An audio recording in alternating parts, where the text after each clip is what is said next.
So guys let's do a simple math. अभी जो आपकी करंट एज है उसे आप 365 से मल्टीप्लाई कर दीजिए और अब जो नंबर आया वो नंबर है, वो उन दिनों का नंबर है जो आपकी जिंदगी से जा चुके हैं और जो कभी वापस आने वाले नहीं है। और पूरी जिंदगी का टोटल लगभग सिर्फ 30,000 दिन ही होता है जिसमें आप 80-82 साल जीते हैं अगर आप हेल्दी लाइफस्टाइल को फॉलो कर रहे हैं तो। और अगर आप 25 साल के हैं तो आपकी जिंदगी के 9,000 दिन खर्च हो चुके हैं और अगर आप 30 साल के हैं तो 10,000 गॉन। और अब सोचिए आज सुबह आपने क्या किया। अपना अलार्म स्नूज किया, ठीक है, कोई दिक्कत नहीं, मैं भी करता हूँ, लेकिन अगले 15 मिनट में मैं आपको वो 13 चीजें बताने वाला हूँ जो आपकी जिंदगी के एक ऑपरेटिंग सिस्टम को टोटली चेंज कर देंगे। ये कोई सुबह 5 बजे उठो वाली एडवाइस नहीं है, ये एक लेजिट रियल वो चीजें हैं जो सीधा कोई बोलता ही नहीं। Let's go. तो सबसे पहला जो हमारा चैप्टर है वो है टाइम का इल्यूजन। टाइम का इल्यूजन क्या होता है? इमेजिन करो आप स्कूल में हो और आपके समर वेकेशंस आ गए जो लगभग 2 महीने के होते हैं और उन समर वेकेशंस के अंदर में और उस समर वेकेशन का पहला दिन है। ऐसा लगता है 2 महीने बचे हैं, पूरी जिंदगी बाकी है। ऐसा लगता है दिन भर साइकिल चलाओ, आम खाओ, गली क्रिकेट खेलो, बारिश में भीगो और फिर भी दिन खत्म ही नहीं होता है। कट टू टुडे, आज चुटकियों में जनवरी से दिसंबर आ जाता है, पता ही नहीं लगता। और कभी कभी तो ऐसा लगता है कि ये साल आया या खत्म हुआ। तो it's just not a feeling, ये साइंस है। हमारा जो ब्रेन होता है वो टाइम को नई मेमोरीज को रिकॉर्ड करके मेजर करता है। बचपन में जो हमारा ब्रेन है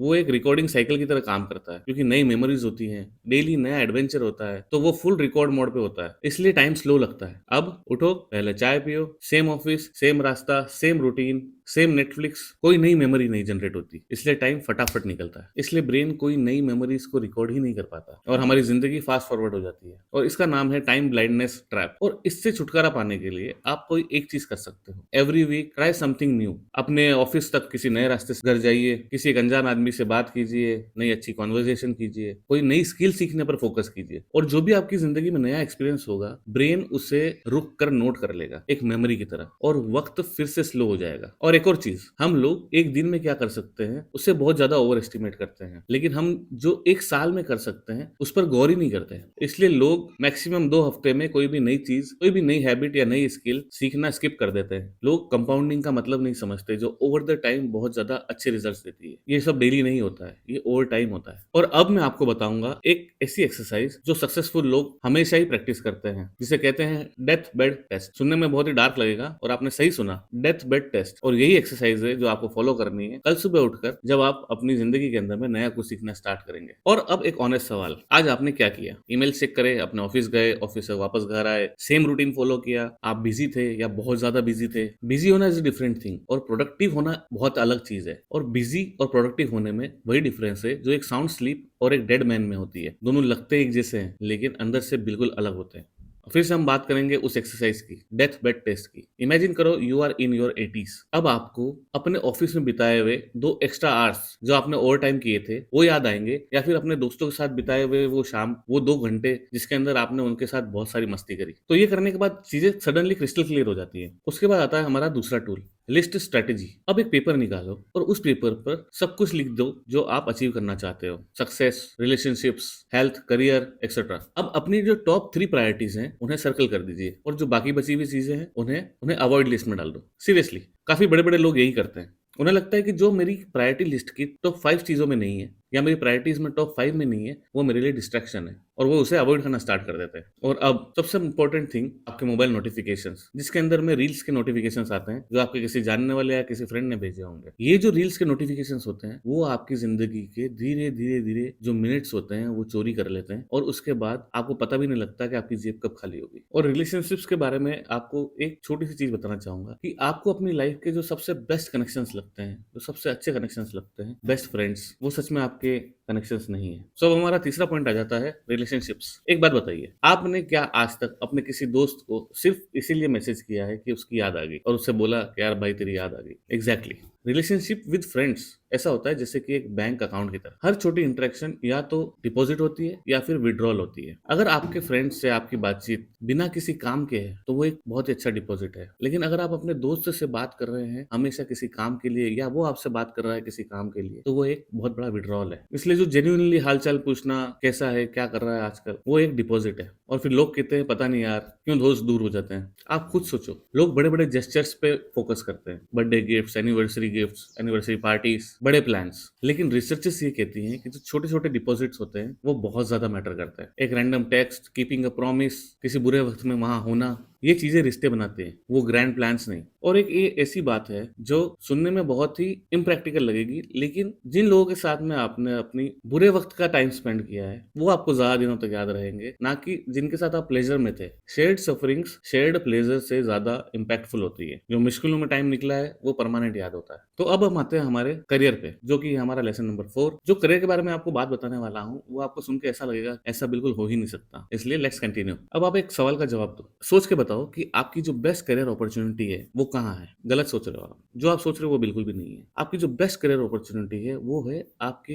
कंफर्ट जोन से सिर्फ एक स्टेप बाहर। इसे कहते हैं एडजेसेंट पॉसिबल। ये वो जगह होती है जहां पर आप जो जानते हो और जो आप सीख सकते हो दोनों मिलते हैं। वहाँ पॉसिबिलिटीज हैं, अपॉर्चुनिटीज हैं, and there is actual growth. और एक मैसिव करियर मिस्टेक जो अक्सर लोग करते हैं, पैसे के लिए ऑप्टिमाइज करना, वो भी बहुत जल्दी। देखो, अगर आप अपने 20s में हो तो आपको लर्निंग के लिए ऑप्टिमाइज करना चाहिए। हर साल एक नई स्किल एक लॉटरी की तरह होती है, और जो पैसा होता है वो नॉलेज के पीछे आता है और हमेशा आया ही है। और ये जो करियर सीढ़ियाँ, ये सब जो सोच है वो एक एल्यूजन की तरह है। Modern careers are jungle gyms, कभी तो सीधा ऊपर, कभी साइड में, कभी ऐसे डायरेक्शन में जो आपको समझ ही नहीं आएगा, और बाद में पता लगता है कि वो मूव कितना जरूरी था। और जो जॉब कंफर्टेबल है वो आपको रोक रही है। तो जो कंफर्टेबल करियर होता है वो क्विक सैंड की तरह होता है। आप जितना ज्यादा उसमें रुकेंगे उतना ही ज्यादा वो आपको अंदर धसाता हुआ ले जाएगा। और इसमें सबसे बेस्ट जो एक हैक है, प्रोडक्टिव प्रोक्रास्टिनेशन। जब आप कोई काम नहीं कर रहे हो तो उस एनर्जी को किसी नए काम को सीखने में, नई स्किल को सीखने में लगाओ। तो जो भी आपकी प्रोक्रास्टिनेशन स्किल्स होती हैं, प्रोक्रास्टिनेशन प्रोजेक्ट्स होते हैं, वो आपकी असली स्किल्स को डिफाइन करते हैं, असली पैशन को बताते हैं। तो there was a guy in my office जो पार्ट टाइम एडिटिंग करता था, और उसने ऑफिस की जॉब छोड़कर आज full time content creation, calendars बनाना और एडिटिंग करना, एडिटिंग प्रोजेक्ट्स को यूज करना, वो सब काम करना चालू कर दिया है, and he is earning good. लेकिन उसकी सबसे जरूरी एक इंपॉर्टेंट चीज थी, जो वो नोट्स उसने बनाए थे उसमें अवॉइड लिस्ट के अंदर नहीं गया। वो उसने सिर्फ वो 3 सर्कल्स पर फोकस किया जो उसकी प्रायोरिटी थे। So now moving to our next chapter, जो कि है हेल्थ एंड वाइटलिटी। अब इसके अंदर में एक जो सबसे जरूरी और इंपॉर्टेंट चीज है वो आपकी नींद। वो आपकी नींद जो है वो आपका करियर, आपकी रिलेशनशिप, आपकी स्किल्स, आपका सीखने का मन, आपका कंफर्ट जोन से बाहर जाने की इच्छा, या फिर कह लो कि आपकी पूरी जिंदगी डिफाइन कर रहा है, या फिर कह लो कि आपकी पूरी जिंदगी डिसाइड कर रहा है। और जो आप इसके साथ कर रहे हो वो बहुत इंटरेस्टिंग है। क्या आपके साथ भी ऐसा होता है कि जब आपकी नींद पूरी नहीं होती है तो आप बहुत ज्यादा इरिटेटिंग बिहेव करते हो, आपकी कॉफी ठंडी लगती है, आपको ट्रैफिक ज्यादा लगता है, और अधूरी नींद में लिए हुए डिसीजंस उसी तरह होते हैं जैसे आप जब ड्रंक हो और तब आप डिसीजंस ले रहे हो। और रिसर्चेस भी यही कहते हैं, वो करियर जिसके अंदर में आप प्रमोशन लेना चाहते हो वो आपकी नींद पे डिपेंड करता है। वो रिलेशनशिप जिसको आप अच्छे से चलाना चाहते हो वो भी आपकी नींद पर ही डिपेंड करता है। और राइट नाउ आपकी पूरी जिंदगी, आपका पूरा रूटीन एक टायर ब्रेन मैनेज कर रहा है। तो अब आप सोचिए, आप 2 लोग हैं, 2 पीपल। मॉर्निंग में आप सुबह उठ के पूरे दिन के प्लान्स बनाते हैं, एम्बिशियस होते हैं और सब कुछ पॉसिबल लगता है। कल से जिम, कल से हेल्दी डाइट, और कल से सुबह 5 बजे उठने का वादा। और जब आप इवनिंग में अपने वो प्लान्स देखते हो, और इन चीजों को सिंक में रखना एक बहुत बड़ी लाइफ स्किल है। और एक हेल्थ हैक मैं आपको बताऊंगा जो आपकी लाइफ के अंदर में काफी ज्यादा चेंजेस ले आएगा। माइक्रो वर्कआउट्स, 10 पुशअप्स, छोटी सी वॉक, 5 मिनट के लिए रनिंग, 10 मिनट की स्ट्रेचिंग। ये मैं जिम नहीं गया तो मेरा एक दिन बर्बाद हो जाएगा वाली जो सोच है उसे आप छोड़ दीजिए। ये जो छोटे मूवमेंट्स होते हैं वो ब्रेन में क्लैरिटी लेकर आते हैं। इमेजिन करो आप किसी प्रॉब्लम में स्टक हो, just stand up and walk for 5 minutes. आपकी क्लैरिटी बहुत ज्यादा अच्छी आ जाएगी। आप जो काम करना चाहते हो, जो डिसीजन लेना चाहते हो, उसके अंदर आप एक फर्म डिसीजन ले पाओगे, और सोल्यूशन खुद आता है। जितना ज्यादा बॉडी मूवमेंट होगा उतने अच्छे सोल्यूशंस आपको मिलेंगे। This is just neuro science. So अब जो मैं आपको आगे वाले चैप्टर्स में बातें बताने वाला हूँ वो बहुत ही ज्यादा इंपॉर्टेंट है, क्योंकि उसके अंदर में हम कैसे कैसे अपने पर्सनल ग्रोथ की तरफ आगे बढ़ेंगे, इन करियर, इन रिलेशनशिप, वो सब चीजें डिस्कस करेंगे। Now moving to the 7th chapter, जो कि है इमोशनल इंटेलिजेंस। इमोशनल इंटेलिजेंस क्या कहती है? इमोशनल इंटेलिजेंस का कहना यह है कि मान लीजिए आप रोड पर चल रहे हैं और आपकी किसी से टक्कर हो जाती है। टक्कर होने के बाद उसने आपको बड़ा बोल दिया, देख के नहीं चल सकता है सारे, और आपको भी गुस्सा आ रहा है लेकिन आप बोल नहीं पाए, और उसके बाद आप वापस अपने घर पे आ गए गुस्से में, और तब तक आप गुस्से में ही बैठे हुए हो। तो जो ये इमोशनल इंस्टिंक्ट होता है कि कुछ कह दूं मैं उसे, क्या मैं कुछ चिल्ला दूं, ये कंट्रोल नहीं कर सकते आप। ये एक फर्स्ट चॉइस होती है या फर्स्ट वेव ऑफ इमोशन जो 60 to 90 सेकंड्स तक आपके ब्रेन में रहता है। और अब आती है सेकंड वेव। सेकंड वेव में आप ये चूज करते हो कि आपको उस इमोशन को कंटिन्यू करना है या रिलैक्स होना है। और जो इमोशनली इंटेलिजेंट लोग होते हैं वो सेकंड वेव के अंदर उस चीज को भूलने की कोशिश करते हैं, उसे छोड़ देते हैं। तो जो इमोशनल इंटेलिजेंस होती है, रॉ इमोशनल इंटेलिजेंस, वो आपको जॉब्स दिलाती है, और इमोशनल रेगुलेशन आपको प्रमोशंस दिलाती है। तो जो सेकंड वेव होती है, जो इमोशन का एक पहाड़ टूट के आता है आपके ऊपर, तब उस टाइम पे जब आप जितना ज्यादा रिलैक्स रहेंगे ना, उतना ही ज्यादा आप किसी तूफान में स्टेबल खड़े रह सकते हैं। एक छोटी सी वल्नरेबिलिटी इतना बड़ा इंपैक्ट डालती है आपकी पर्सनैलिटी के अंदर, जो सालों की इमेज मेकिंग नहीं बना पाती। और वो डिफिकल्ट प्रॉब्लम जिसके बारे में आप बात ही नहीं कर रहे थे वो दिन ब दिन बड़ी होती जाती है, बिल्कुल कंपाउंड इंटरेस्ट की तरह, बट इन नेगेटिव डायरेक्शन। इसलिए जो छोटी बातें हैं उन्हें तुरंत कह के उसका इम्पैक्ट जो है वो खत्म कर देना होता है। वो छोटी बात को बड़ा होने के लिए टाइम लगता है, अगर आप उसको अपने माइंड में रखते हैं तो वो आप उसे नर्चर कर रहे हैं धीरे धीरे बड़ा होने के लिए। और जब आप उन छोटी बातों को इतना बड़ा देखोगे तो आप एक स्टेप पीछे ही पाओगे अपने आप। सुनाओ, अब आप मुझे ऑनेस्टली बताओ कि आप काम करके थक जाते हो या काम कर कर फ्रेश फील करते हो? कुछ लोग होते हैं जिनसे बात करने के बाद लगता है, वो कहते हैं कि यार क्या जिंदगी है, और कुछ लोग होते हैं जिनसे बात करने के बाद लगता है कि मैं क्यों ही जी रहा हूँ। कुछ हो सकता है आपके एनर्जी के सोर्सेज हो या फिर कुछ एनर्जी सकिंग वैम्पायर्स, और इसे आइडेंटिफाई करना ही जिंदगी का सबसे बड़ा चैलेंज है, जिंदगी की सबसे बड़ी सुपर पावर। और आप सोचते हैं कि जो आपकी विल पावर है वो इंपॉर्टेंट है, कि विल पावर, मुझे थोड़ी सी और विल पावर चाहिए। ऐसा नहीं होता। Will power is like a muscle, जो थक भी जाती है, जो ड्रेन भी हो जाता है। सुबह उठते हो तब स्ट्रांग होती है, शाम होते होते होते तक ड्रेन होकर वो थक कर खत्म हो जाती है, गॉन। इसलिए जो सक्सेसफुल लोग होते हैं वो ऐसा एनवायरमेंट डिजाइन करते हैं जिससे उनकी जो विल पावर है वो ड्रेन ना हो। उसमें सबसे पहला कारण है आपका मोबाइल फोन। वो मोबाइल फोन को अपने रात को कमरे से बाहर रखते हैं, हेल्थी चीजें फ्रीज में रखते हैं, और जो उनका जिम बैग होता है वो रात को ही पैक होता है। चॉइसेस को ऑटोमेटिक बना देना आपकी विल पावर को ड्रेन होने से बचाता है, और आप अपनी विल पावर जो है वो इंपॉर्टेंट डिसीजंस लेने के लिए यूज कर सकते हो। और डिसीजंस फटीक ये एक रियल चीज है। हर छोटा डिसीजन आपको एनर्जी लेके आएगा। क्या पहनूं, क्या खाऊं, कब एक्सरसाइज करूं, अगर आप यही सोचते रहोगे तो आपकी विल पावर ड्रेन हो जाएगी। इसलिए आपने देखा होगा कि ये जो बड़े बड़े लोग होते हैं, mark Zuckerberg, Steve jobs, Bill Gates, ये सब एक ही टाइप के कपड़े पहनते हैं। स्टीव जॉब्स टर्टल नेक पहनते थे, मार्क जकरबर्ग है वो ग्रे कलर की टी शर्ट आइकॉनिक, ताकि उनकी जो डिसीजन मेकिंग है उसके अंदर में वो डिले ना हो, उनका डिसीजन कुछ गलत ना हो। अगर वो यही सोचते रहेंगे कि मुझे ये पहनना है, ये नहीं पहनना है, तो फिर उसके बाद में उनका जो मेन जब काम होता है डिसीजन लेने का, वो एनर्जी शिफ्ट करने, तब उनके पास वो एनर्जी नहीं रहती। ये सब आपको सुनकर फुलिश लगता होगा। These are the genius things. और हाँ, ये सबसे इंपॉर्टेंट टिप है, कुछ चीजों में जानबूझकर एवरेज ही रहो। तो जैसे ही उन लोगों को ये पता लगेगा कि आप इस काम में एवरेज हो, वो आपको वो काम ही नहीं देंगे, और जो आपकी एनर्जी बचेगी वो आपकी एक्चुअल स्ट्रेंथ बनेगी, और जो उस टाइम में आप रिकवर करोगे वो आपकी मल्टीप्लायर बनेगी। अब आ जाता है हमारा अगला chapter, social capital. Social capital का मतलब ये होता है कि आपकी नेटवर्किंग कितनी स्ट्रांग है। अगर आपने किसी जगह पर, किसी इवेंट पर या कहीं पर भी अपने सोशल मीडिया इनवाइट्स भेज दिए हैं, आपने अपने विजिटिंग कार्ड्स दे दिए हैं, और आप वहां से मूव ऑन हो गए और आप भूल गए उन चीजों को, तो दैट्स नॉट योर नेटवर्किंग। ये होता है इंसानों को इकट्ठा करना। रियल सोशल कैपिटल एक चीज पर डिपेंड करती है कि आप कलेक्टर हैं या कनेक्टर। कलेक्टर वो होता है जो ज्यादा से ज्यादा लोगों तक पहुंचना चाहता है, अपनी रीच बढ़ाना चाहता है, और कनेक्टर वो होता है जो कुछ लोगों तक ही पहुंचता है लेकिन उसका काम बन जाता है। और जो रियल सोशल कैपिटल होती है वो एक बात पर डिपेंड करती है, एक simple formula, time plus vulnerability plus shared experience. ये तीनों चीजें चाहिए, इनमें से कुछ भी शॉर्टकट नहीं होना चाहिए। और जैसा कि मैंने बताया आपको, जो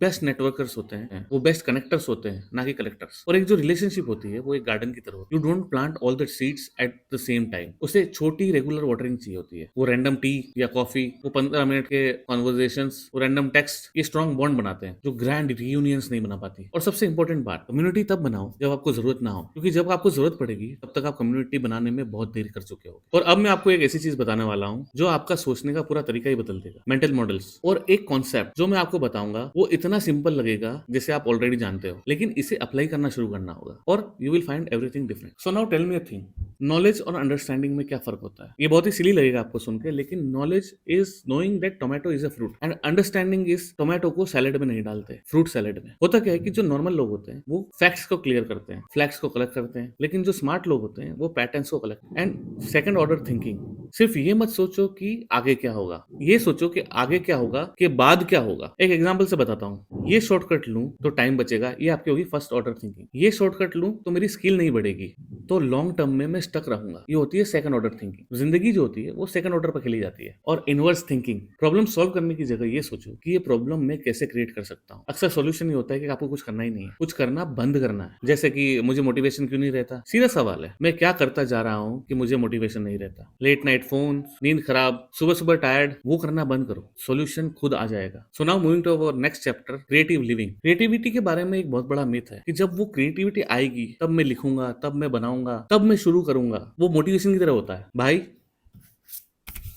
दिस इज द बुक जो मैंने लिखी है पोइट्री की। इसके लिए मुझे कोई क्रिएटिविटी आने का टाइम नहीं लगा। डेली एक पोएम लिखने का मैंने टारगेट बनाया था, and I wrote this book. और ये रिलीज भी हो चुकी है। और अगर आपको चाहिए तो इट्स बेसिकली पोइट्री, और अगर आपको चाहिए तो इसका लिंक मैं डिस्क्रिप्शन में दे दूंगा। You can find it on Amazon and book. Creativity का इस चीज से कोई लेना देना नहीं है। I wrote this book in 21 days, और 21 डेज के अंदर इस बुक के अंदर मैंने 21 पोइट्रीज लिखी है, जिसका मेरे मूड से और मेरी करंट सिचुएशन से कोई लेना देना। तो creativity is just a myth, जब मुझे क्रिएटिविटी आएगी तब मैं ये लिखूंगा, तब मैं ये बनाऊंगा, ये सब चीजें आप छोड़ दो। और इंस्पिरेशन होती है वो एक गंदे नाले की तरह होती है, उसमें गंदा पानी आता है पहले, बुरे आइडियाज, बकवास आइडियाज, और लगता है कि ये तो मुझे ही आ रहा है, मेरे इस दिमाग में, ब्रेन में आइडिया आ रहा है, लेकिन ऐसा नहीं होता है। ये मैंने क्या सोच लिया, दिस टाइप के थॉट्स, इन सब चीजों को अपने दिमाग से निकाल दो। जब ये गंदा रास्ता या गंदा पानी यहाँ से निकलेगा तभी आपको अच्छे और नए आइडियाज आएंगे जो आपके लिए सही होंगे। तो इसलिए उनको उस नाले को रोकने की जरूरत नहीं है, हमें वेट करना है उस सही मोमेंट का। सो वेट एंड वॉच। और जो कंस्ट्रेंट्स होते हैं वो एनिमीज नहीं होते हैं। कंस्ट्रेंट्स जब भी होंगे तो आप देखोगे कि आपका जो ब्रेन है वो बहुत ज्यादा तेजी से काम कर रहा है। जैसे मैंने आपको बताया कि मैंने जो ये बुक लिखी 21 डेज के अंदर में 21 पोएम्स का चैलेंज, तो एक दिन में एक पोएम लिखने का मेरा टारगेट जो था ना, उसने मुझे बहुत ज्यादा मोटिवेट किया इस चीज को पूरा करने के लिए। तो जो कंस्ट्रेंट्स था वो टाइम लिमिट थी 21 डेज की, तो उन्होंने मुझे क्रिएटिव बनाने के अंदर में कोई कसर नहीं। My brain was working good, I was clear about what I am writing. तो how this is how it works. Limited time का मतलब आप सोच रहे हो कि वो कंस्ट्रेंट है, लेकिन लिमिटेड टाइम के अंदर में आप जो काम करोगे तो आपका ब्रेन की एफिशिएंसी ज्यादा फास्ट होगी। लिमिटेड पैसा, लिमिटेड रिसोर्स के अंदर काम करने के अंदर में you will bring out best in you. और जो आपके शुरुआती टेरिबल अटेम्प्ट्स होते हैं, जो शुरुआती कोशिशें होती हैं, वो ये बताते हैं कि you are becoming better day by day. So guys, actually होता ये है कि हम सोचते हैं कि जिंदगी होती है, इट जस्ट एग्जिस्ट, वो है, लेकिन जिंदगी को आप डिसाइड करते हो, आप डिजाइन करते हो। तो हमारा जो लास्ट चैप्टर है वो इसी बारे में, लाइफ डिजाइन। और आपको ये मिथ छोड़ना पड़ेगा कि पहले मेरा प्लान पूरा होगा उसके बाद मैं स्टार्ट करूंगा। ये सब सोच के नई जिंदगी नहीं मिलती, टेस्ट करके, सही गलत ये सब करके आपको जिंदगी मिलती है। डेली 5 मिनट के लिए कुछ नया ट्राई करना एक एक्सपेरिमेंट की तरह है। वो छोटा सा आपका विन बड़े चेंजेस की नींव रखता है, फाउंडेशन बनता है। और जो ये मैट्रिक्स होते हैं, सोसाइटी के मैट्रिक्स, पैसा, स्टेटस, इमेज, बड़ा घर, बड़ी गाड़ी, एक बार खुद से पूछो कि मेरे खुद के मैट्रिक्स क्या है, मुझे क्या चाहिए। फैमिली के साथ वो 1 घंटा काउंट करना है, नई चीजें सीखना काउंट करना है, किसी की हेल्प करना काउंट करना है, सेल्फ इंप्रूवमेंट काउंट करना है। तो इसलिए आप अपने मैट्रिक्स बनाओ, सोसाइटी के मैट्रिक्स, आपके ऑफिस के मैट्रिक्स, आप जिस भी स्पेस में हो वहां के मैट्रिक्स आपके लिए बिल्कुल भी नहीं बने हैं। If you want to step out of your comfort zone, ये सब चीजें मंथली रिव्यू करो। छोटी प्रॉब्लम्स जब छोटी होती हैं तभी उन्हें पकड़ लो, और जो मंथली रिव्यूज होते हैं आपके, वो आपके ईयरली रिग्रेट्स को रोक देंगे। And now you will not find कि जनवरी से दिसंबर कब आ गया। सो गाइस, फाइनली आज जो भी आपने चीजें सीखी, time, priorities, relationships, career, health, learning, emotional design, पैसा, क्रिएटिविटी,